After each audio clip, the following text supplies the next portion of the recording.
Hello everyone, welcome back to the channel. तो guys, जैसे कि आप सभी ने कमेंट किया और बहुत सारे स्टूडेंट्स को ये भी डाउट था कि class 10th and class 12th में जो कंपार्टमेंट एग्जाम है उसकी पासिंग क्राइटेरिया क्या है। तो आज हम इसी टॉपिक पे बात करेंगे कि आप कितने नंबर लाएंगे तो आप कंपार्टमेंट एग्जाम में पास हो सकते हैं।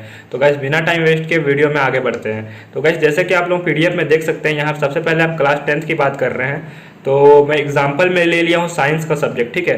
तो साइंस सब्जेक्ट में आपका थ्योरी रहता है 80 मार्क्स का, और वही आपका प्रैक्टिकल रहता है 20 मार्क्स का।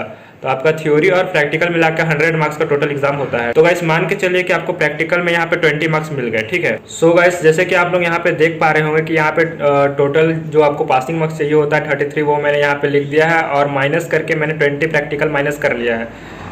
तो जैसे ही मैं 33 में से 20 मार्क्स माइनस करता हूँ तो यहाँ पे बचता है 13 मार्क्स। तो आपको थ्योरी में साफ साफ यहाँ पे पता चल रहा है कि थ्योरी में आपको 13 मार्क्स लाना है, तब आप पास हो सकते हैं। तो आप यही करिएगा गाइस, अगर आपको पास होना है तो 13 मार्क्स आपको लाना पड़ेगा और आप पास हो सकते हैं अपने कंपार्टमेंट एग्ज़ाम में। बट मेरी आपसे यही सजेशन रहेगी कि आप ज़्यादा मार्क्स लाने की कोशिश करें, ताकि आपके जो परसेंटेज है वो इंक्रीज़ हो सके। सो गाइस, अब हम बात करते हैं क्लास 12th की।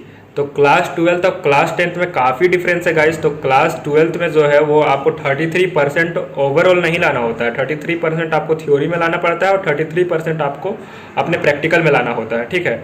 तो जैसे कि मैं बायो का बात करता हूँ यहाँ पे एग्जांपल में, तो थ्योरी आपका होता है यहाँ पे 70 मार्क्स का और प्रैक्टिकल होता है 30 मार्क्स का, और टोटल 100 मार्क्स। तो गाइस, आपको मैं यहाँ पे बताना चाहता हूँ कि जो आपके पासिंग मार्क्स होते हैं थ्योरी में और वो प्रैक्टिकल में, दोनों अलग अलग होते हैं। आपको दोनों में अलग अलग इंडिविजुअल पास होना पड़ता है। ये सिर्फ और सिर्फ क्लास 12th के लिए एप्लीकेबल है, ठीक है। सो गाइस, अगर मान के चलते हैं कि आपको प्रैक्टिकल में यहाँ पे 30 आउट ऑफ 30 मार्क्स मिल चुके हैं बायो के सब्जेक्ट में, तो आपको प्रैक्टिकल में तो आप पास हो चुके हैं। और अगर थ्योरी में आपको पास होना है, ठीक है, अगर थ्योरी में आपका आरटी लिखा हुआ या कंपार्टमेंट एग्जाम है, तो आपको थ्योरी में 33% लाना है। तो 70 का 33% होता है 24। तो यहाँ पे आपको साफ साफ पता चल रहा है और दिख भी रहा होगा कि 24 मार्क्स आपको थ्योरी में लाना है, तभी आप पास हो पाएंगे। तो गाइस, ये चीज़ को आप ध्यान से नोट कर लीजिएगा कि आपको 24 मार्क्स लाना पड़ेगा, तभी आप थ्योरी में पास हो सकते हैं। और अगर आप प्रैक्टिकल में फेल हो गए हैं या फिर आपका कंपार्टमेंट आया हुआ है, तो आपको प्रैक्टिकल में 10 मार्क्स लाना पड़ेगा पास होने के लिए, क्योंकि 30 मार्क्स का जो 33% होता है वो होता है 10। तो गाइस, आपको होप करता हूँ सभी चीज़ समझ आ चुकी होगी। तो गाइस, ऑल द बेस्ट। और कुछ डाउट है तो कमेंट में पूछ सकते हैं।